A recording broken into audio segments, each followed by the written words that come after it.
We're focusing on the stories that we keep telling within contemporary culture, not just within contemporary culture, but the stories that we always keep telling.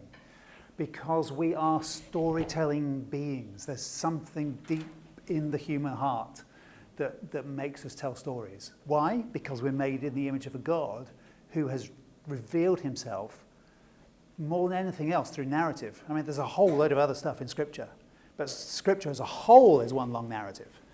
And there's so much narrative within it. God became incarnate in the Son of God, in Jesus. He became a living narrative, if you like. The gospel narrative is at the very center of our faith.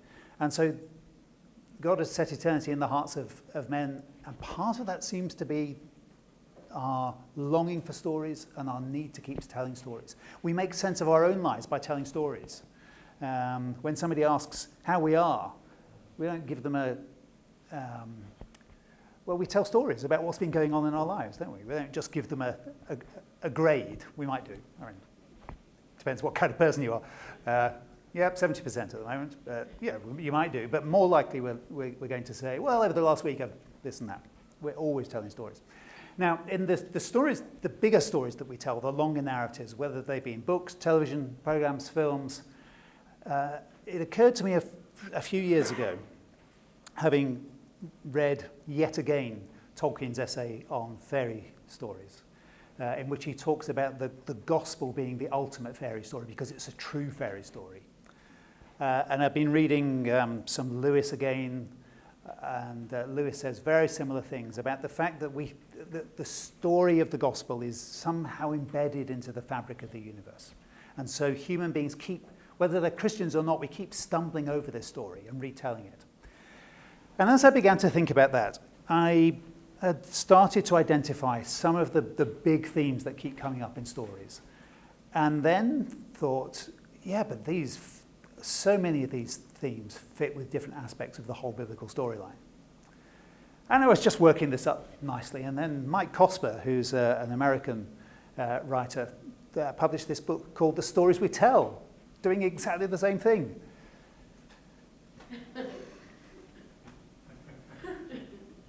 Well, that blew my chances of a book out of the window, but never mind. His book is very good. I recommend it very highly. So now, but I've reached the point where some of these things are from me, some of them are from Mike Cosper's book, or the expression of them is from him. I no longer know which is which. There is a debt to Mike Cosper's thinking here as well, and I recommend you to read that book. It is called The Stories We Tell. Is it? Jolly good. Well, I did say it ought to be, so yeah. And it's that and other things are listed in the recommended resources at the end of your handout, either the paper version or on the app.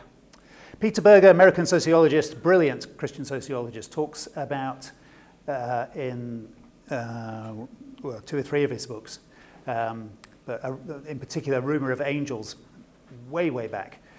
He talks about the fact that within society there are what he calls signals of transcendence. There are things that alert us to the possibility that there's something beyond this world. There's something that goes beyond the narrow confines of day-to-day physical reality. Charles Taylor, in his enormous book, A Secular Age, talks about similar kinds of things, the need to re-enchant the world. Secularism took the enchantment out of the world, and yet there's a longing for enchantment. And so some of the stories that we tell, I think, are signals of transcendence. They are ways of re-enchanting the world. And from when those stories are being told by people who are not Christians, those are attempts to find the enchantment again, attempts to find something bigger than the narrow confines of day-to-day life. But of course, from a Christian perspective, we can say, yeah, you are hungering for something more than you realize at that point. So, this is a quote from a very recent book by Paul Gould called Cultural Apologetics. It's been out in the UK 6 weeks, maybe. He says, all good stories point us to Jesus, even if they do so indirectly. We are drawn to some stories over others because we intuit that they reflect reality, that they are somehow connected to another ongoing story. Fictional stories prepare us to recognize the true story when we see it. They are windows to another world, beckoning us to look through for the one who offers us joy unending, which is, I think, great. So, again, another book that I very highly recommend. I don't know whether the bookstall has it or not. As we go through the rest of the afternoon, I'm just going to structure the 7 themes. I'm only talking about 7 themes. It's not an exhaustive list. It's just the 7 that I've come up with so far. I think I've got an 8th, but I'm not quite sure about it at the moment. Basic biblical storyline: creation, decreation, the fall, the rebellion against God, the long process of recreation from the first word to Adam, really. Where are you? God is searching for this fallen human man in the garden, or inviting him to come back into the open. Culminating in the cross, but then continuing on until we finally get to the new creation. So creation, decreation,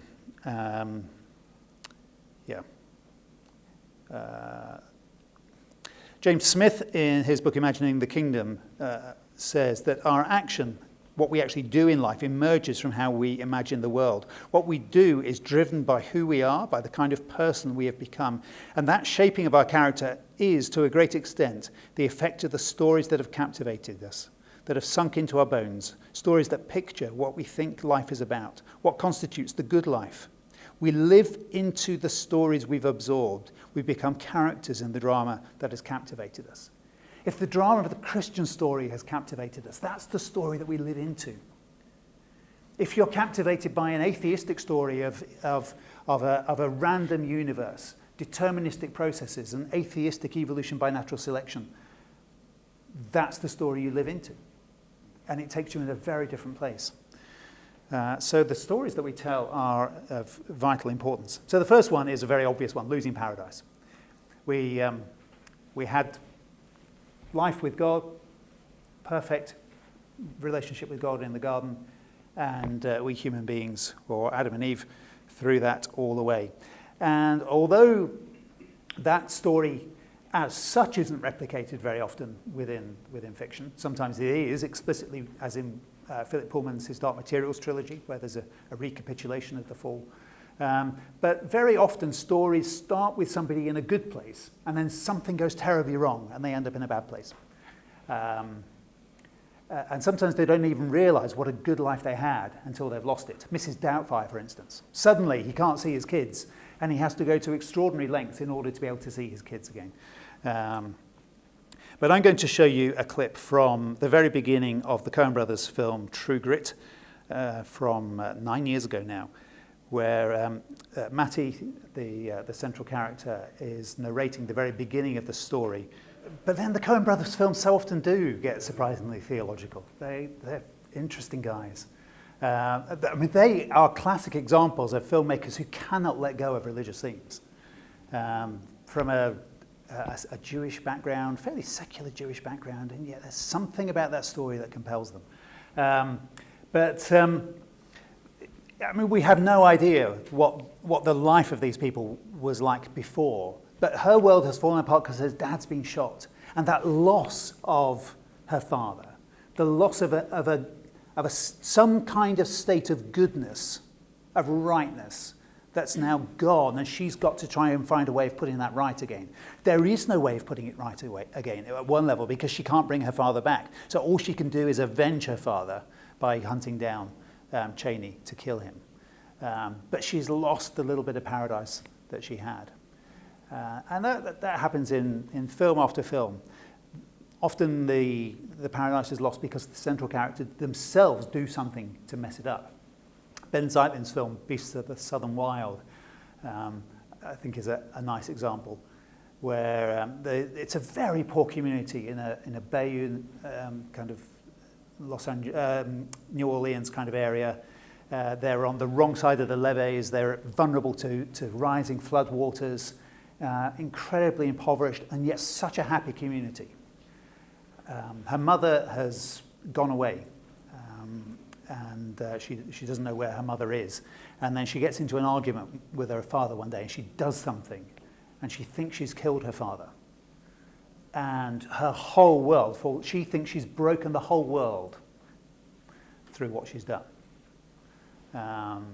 because there's an environmental crisis coming as well. And so she really does think that she's destroyed not just paradise, but everything for everybody. It's a fascinating story. So that's the first story, Paradise Lost. That act of losing paradise in the Garden of Eden was an act of breaking free from God's control, of saying, we know better than God. God is not the one to call the shots. God is not the one to say what is right and wrong. We can do that for ourselves, thank you very much. Satan tempts Adam and Eve. You know this story very well. I really don't need to tell it to you again. But Satan offers them the possibility of being like God, knowing good and evil. You can have wisdom. But they've got wisdom. They've got all the wisdom they need, but they're being offered a wisdom above and beyond what is rightfully theirs. And so they want a freedom beyond the right and proper freedom within constraints that they've been given. They want freedom on their terms. And so they are so seduced by the offer, by the lies, that they feel they need to break free and to become their own, to become autonomous, to become a law unto themselves, to determine for themselves what is right and wrong. Now, I think there's probably no better example of breaking free. Well, there's lots of great examples of breaking free, Shawshank Redemption, and all kinds of other things, but I think there's one iconic one that, where else do we go? But Frozen. After Frozen came out, it was just everywhere, wasn't it? Because it did become the song for people to express their personal freedom or autonomy. In what ways does what Elsa is singing there, in what ways does it reflect that breaking free from, in the Garden of Eden, breaking free from God's authority? No more right and wrong. That's a pretty good start, yeah. Yep. No right, no wrong, no rules for me, I'm free. Yeah. That's with a quote from Martin Luther along the way as well. Whether they're consciously quoting Martin Luther. Here I stand, I don't know, but probably not. I always like to think so. So we lose paradise, we break free, and then we're cast out east of Eden. What do we do now? And actually, Christian's question, what does she do in her ice palace, is absolutely the right one. She's remaking her world at that point. She's remaking a new castle to live in. We've got no idea what she's going to do, but she can live there in splendid isolation. But human beings had to find some way of remaking the world. Cain becomes the first city builder. I don't think that city building is a consequence of the fall necessarily. I think the need to live in community is part of being made in the image of God. It's just that there weren't enough people before the fall to warrant building a city. But of course, the way he goes about building a city and what he expresses in the act of building the city is very far from how the first city should have been. And it's very far from the ultimate city in the New Jerusalem. But that whole process of remaking the world, trying to find societies that work, and we look around the world and we see so many different expressions of human culture, all of which are trying to find some way of living in a world where God is not in the place that he should be. All sorts of attempts to have some kind of understanding of God or gods, but all of them are missing the mark. That human institutions, all so flawed and broken, and we need them, and yet they're just awful because they're so corrupt and so messed up. But that whole process of remaking the world, and then the urge to create and to invent stuff that is again a deep part of being made as human beings. We still have to express the image of God within us, because we're still God's image bearers, but that image is broken and damaged and twisted, and therefore we express it in the wrong kind of ways. Technology is all about remaking the world because of the image of God within us, and yet it's often expressed in fallen ways. So, an example of that is from, again, many examples, lots of them are science fiction films, but we don't need to look at science fiction films. Political films also are examples of remaking the world. But the example I'm going to use is from Alex Garland's film Ex Machina from 2014. Caleb, played by Donald Gleason, not Dominic, has apparently been selected in some competition within his company, Blue Book. It's a massive search engine company like Google, to go and spend a week with the boss of the company, Nathan, played by Oscar Isaacs, in his mountain retreat. And when he gets there, he discovers that actually he's going to be testing something for Nathan, and that's the conversation that we're just about to see. If you succeeded in building an artificial intelligence, that's not the history of men, that's the history of gods, says Caleb. This is, we're not at that point, but the idea that we can build an artificial intelligence, it's driving so many, artificial intelligence is all around us to a limited extent, but to build an independent consciousness that can interact with us in a way that's indistinguishable from a human. At this point, we don't feel like Ava's indistinguishable from a human. But as the film goes on, it becomes harder and harder to tell. What are we dealing with here? Is this just a machine, or is there something else going on here? So there is this deep urge within us to remake the world. The remaking the world, of course, in some sense, could be seen as part of a process of recreation, in that God has put within us the urge to make, the urge to create, the urge to invent. And so is there something in us that is kind of trying to rebuild stuff? Yes, but of course when we talk about recreation, we're talking about so much more than that. We're talking about God intervening in human history to redeem and to restore. And he begins that process way, way, way before the cross. As I said earlier, when God says to Adam, "Where are you?" And then when he makes the promise to Adam and Eve that the offspring, the seed of the woman, will crush the serpent's head. And the rest of the Old Testament is that unfolding story of who is the snake crusher going to be. We see it as God gathers for him, makes a promise to Abraham and calls him out of his land to a promised land, and reiterates that promise to his son and his grandson.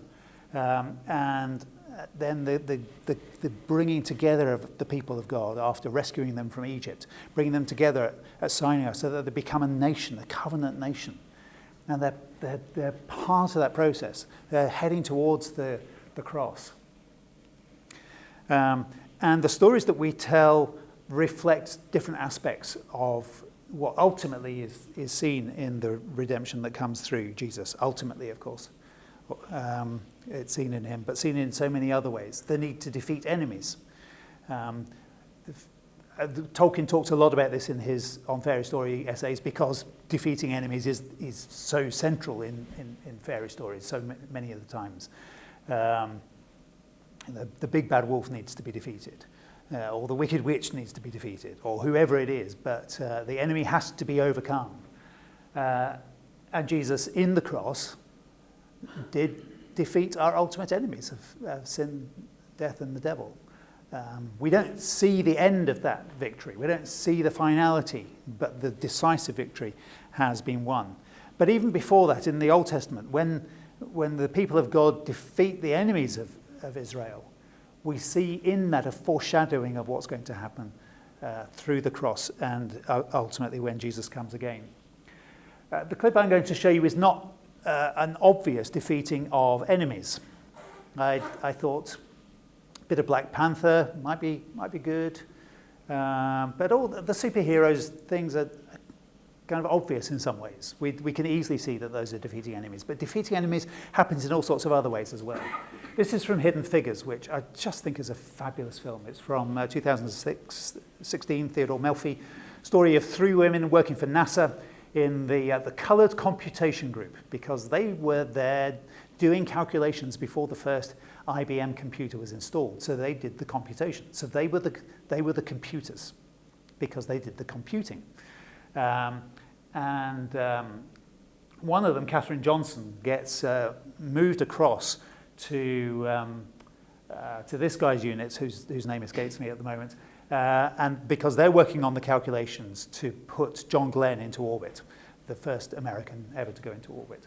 And the pressure's on, and Catherine is such a brilliant mathematician that they realise that they need her skills. This is an all-white male office, and Catherine goes to work in it. And this is just such a brilliant scene. Now, it's not obviously a scene of defeating enemies, knocking a sign off the wall, but it is, because this is defeating an institutional enemy of racism built into the system. This is mid-1960s. So not all of the enemies that are being defeated are the obvious ones dressed up in villainous costumes.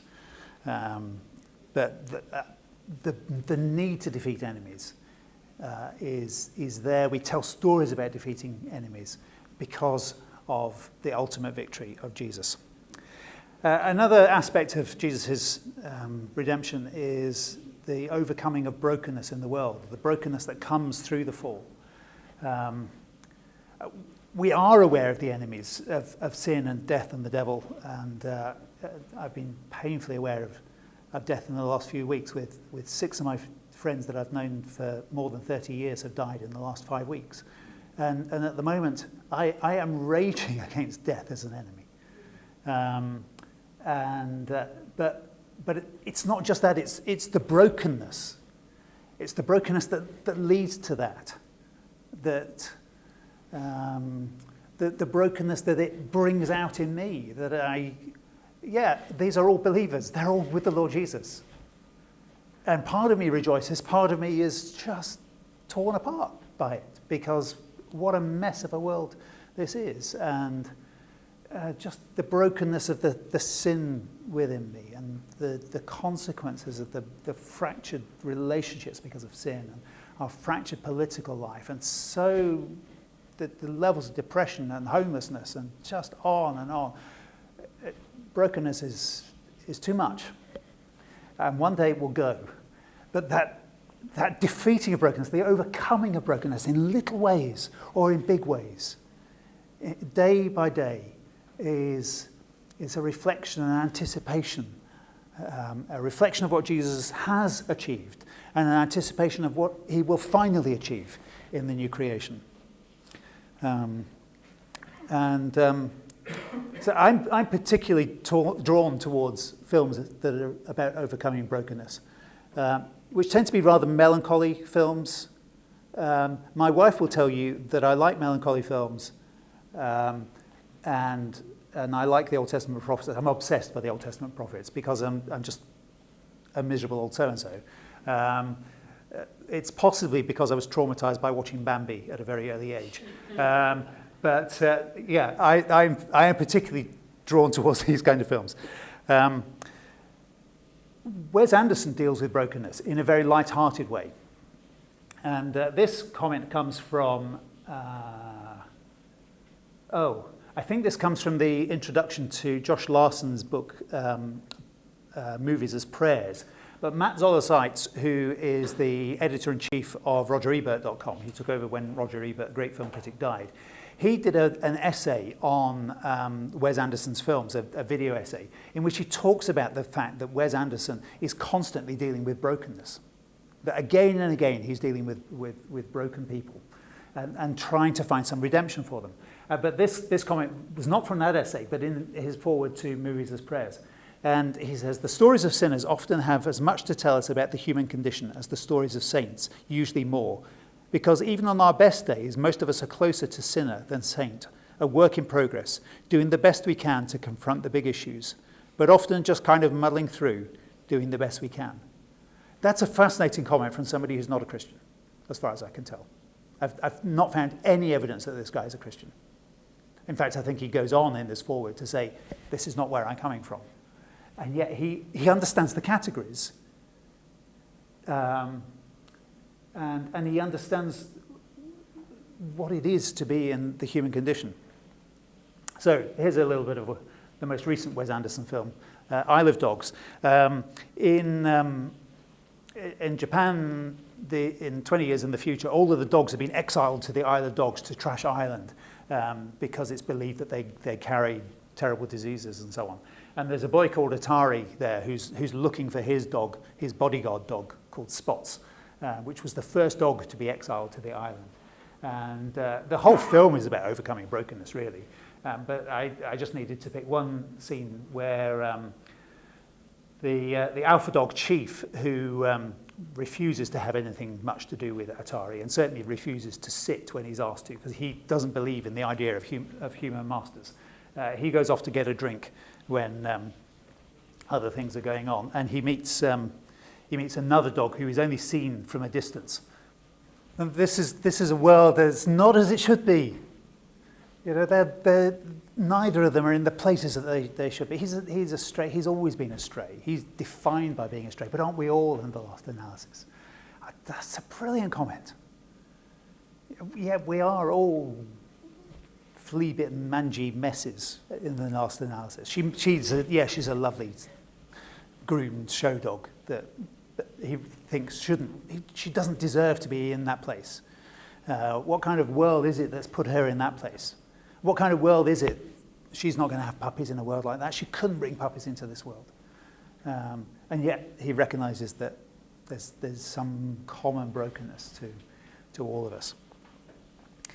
The need to overcome brokenness, film after film after film after film. Every film is dealing with that in some way or other, but some of them more obviously than others. And then there's finding true love, by which I do not mean boy meets girl, happily ever after. It might mean that, but that's not all we're talking about. I'm talking about finding true, genuine love in some context or other. And it's distressingly rare to find examples of really good love that isn't romantic, because romance just drives Hollywood and has done for so long.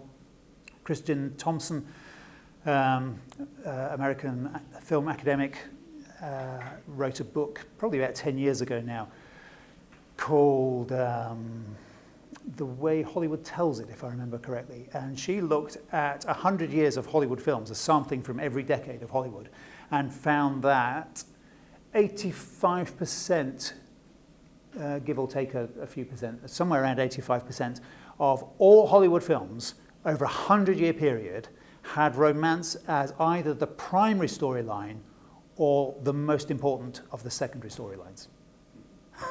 85%. Which is quite remarkable, really.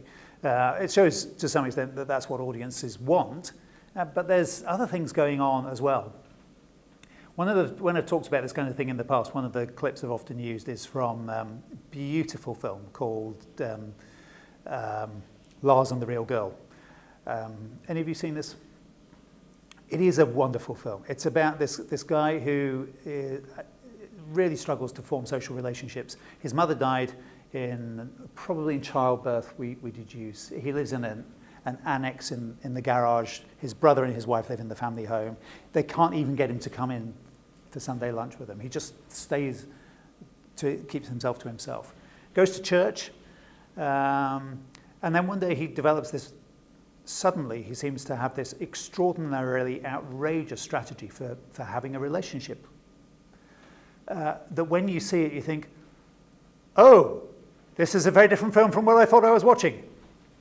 It's okay.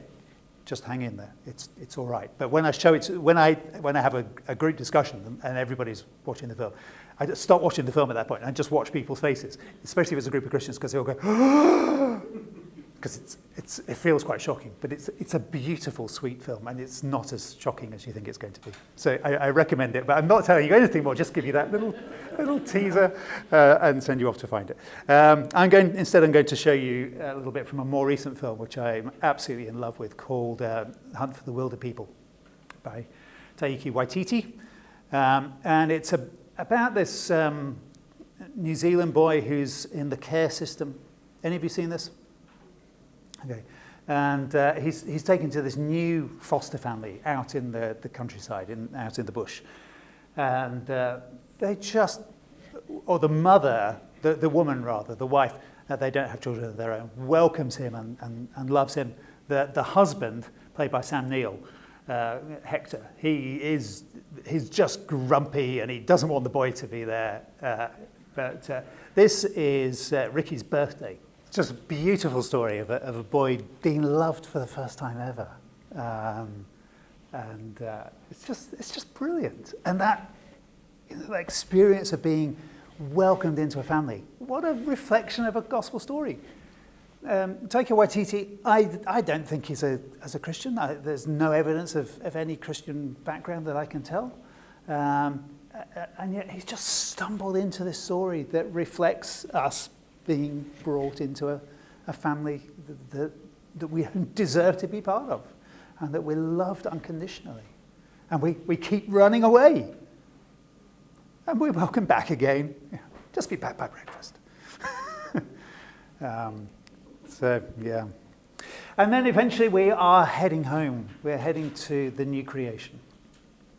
Having lost our home, messed up our home, trashed our home, and then tried in so many ways to build new homes east of Eden, our ultimate home with God is awaiting. And so the stories of finding home or coming home, we could use Hunt for the Wilder People as this, but it may be people who've gone away and come back after some long odyssey, but it could be, like Ricky, a process of discovering a genuine home for the first time.